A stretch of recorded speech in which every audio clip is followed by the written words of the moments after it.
it's Katona. I am with AJR, otherwise known as the Met Brothers. Ryan, Jack, Adam. Yep. How we doing? Very Doing good. great. How are you? Very good now. Yes, thank you so much. I know you're a little tired because I'm a little tired from watching your killer after show at House of Blues last Were night. you there? Or were Oh, you I was You there. were at the show. I Very was nice. there. I was very there. I was tired, yeah. That was amazing. So much. Huge deal for you guys. Like, Yeah, that was really cool. You know, they put us on, because like they had a bunch of after shows, right? And then they put us at like the biggest one, and we were like, why are you putting us at like the biggest? don't you do that. Put Death Cab for Cutie there. Don't you do that. And then- You belong there. Thank you. No, and it turned out really well. Everyone showed up and they sang the It lyrics. sold out in like 5 minutes. Yeah, we didn't expect that. So Oh, I know. I didn't either. I was like, oh, shit. she bought and scalped all the tickets. You know, So that's what it was. Don't tell anybody that, man. Hey, We'll be covered on that one. Yeah. side hustle's a side hustle, all It right? sure is. Neo Theater, amazing. Thank you. I love what you guys have been saying about the album. It speaks for itself, but I love that it's a continuation of the Click, but it's very different. And you made sure that that would happen because you rewrote the album you had done. Yeah, that's very true. When we started the album, we wrote a bunch of songs and we were like, okay, cool, we're really coming along here. And then I think the reaction we had to all of those songs were like, oh, this could definitely be on the album. This could be on the album. And we realized, like, we don't want to put a song on the album that thinks, oh, this could be on. We want to put a song on where we say, this has to be on or it cannot be on. And that's what we did. We threw the songs away and we started over and we wrote kind of 12 songs that we thought had to be on the album or else we shouldn't even put it out, you know? And I think that speaks a lot about what you've already said. About the fan base you're building and how it's not just people that are consuming music that they can twerk to. We all love a good twerk, but we like to think about why we're twerking. Well, we wrote Dear Winter for people to twerk to. Duh! Twerked and cried. Twerked and cried. You got me. Twerk and cry, right? Yeah, there you I go. think we Yeah. realized, honestly, our fans are really smart. Yes. Yeah. And Well, not even. everybody in the world is smart, but we, for some reason, tapped into this really smart group of people, so we just want to keep feeding them smart music that challenges them. And I love what you guys have said about that you are carving a fan base that truly cares about what you're writing about, who give you room to grow musically and want to hear what you're going to try. Yeah. So, That's exactly right. I want to talk about Gary. Your dad. I want to know what went in. Oh my God, is that Gary right there? The reaction. Wait a minute.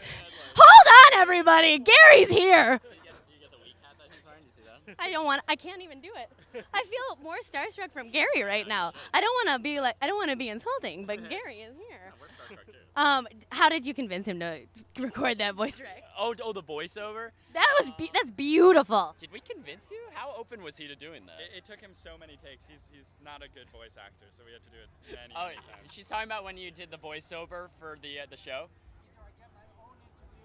Oh, he's. Oh! Gary! Get in here, Gary. Hi. Nice to meet you. Very nice to meet you. So, how many takes did that voiceover?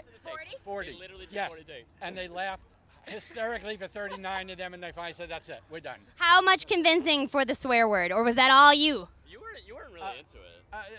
No, I It wasn't. took a very- push. I It took have a to tell push. you. Yeah, it did take a push. See, but that racy kind of intro gets everybody interested, I Gary. got right into it after that. Yes, absolutely. Oh my gosh. The next tour. I'm really working on my language. Well, see, but this is what they do. It's a full-on experience. You get to know the dad that raised these amazing brothers. It's like a full-on movie experience, and you're a part of it. I'm about to bring the rest of my family over. Hold on. Sounds good. I'll wait here. Absolutely. Absolutely. I have to say, I was next to at the after show last night. Oh! Our dad, our other family over here. Hello. How's it going, guys? Judah and the Lion coming through. We're about to barbecue all together. I was watching the after show next to a very nice dad man. Oh, Ryan's like, bye, Gary. Gary, The Gary content has run out. Gary, thank you. Yeah. You're a blessing. Yeah. I was next to a very nice dad guy. yeah. He confirmed he was a dad. I'm not making assumptions. And he leaned over to me and he was like, "How would you just like what is this music?" And I go, "I'm sorry, what?" Oh, wow. And he goes, "Like, is this like, are they talking about their parents and how they don't want to make the same mistakes as them, but they end up like them anyway?" And I went, as an unauthorized ambassador of your music, Please. I go, "Not quite. Yeah. I'd say They want to be the best versions of their parents, and they're wondering why they never looked scared while they were growing up. Whoa. Wow, that gave me shivers a little bit. literally Oh. have goosebumps. And then he looked at me, and he's like, all right, I like that. Yeah. Huh? Do you remember what song he was talking about? Netflix trip. Okay. Oh, I like that wow. there's even a conversation going on at the concert as to what's going on. That's like the ultimate goal. You I know? think I have one of those faces that just invites questions about deep thought. And I was just psyched. I was singing everything. I was a damn fool. Yeah, okay, good. Real quick, last question. It's emotional for all of us. I want to make sure you guys have the box set of The Office before it gets pulled off Netflix. Yeah, that's a real shame, isn't it? The Office and Friends, too, right? I don't even want to talk about I Friends. think they've got to be the two best performing TV shows for Netflix. I don't know what's going to happen after Well, that. that's why NBC pulling the plug. Greedy bitches. Yeah, A wow. lot of people have asked us, like, and it's kind of an interesting question, like, what does your song mean anything anymore? Netflix. Yes, it does. It means even more. An interesting thing, yeah, because it's a time capsule. It was a moment when The Office was on Netflix.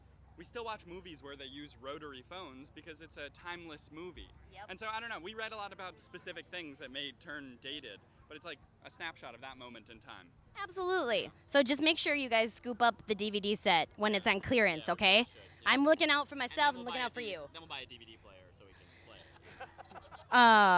it. Never got rid of mine. Should have planned ahead, bruh. Should've played Thank you guys so much. We're so excited to see you on the Tito stage at 6 Yeah, tonight. great. Thank you guys. Good to see you. Thank you.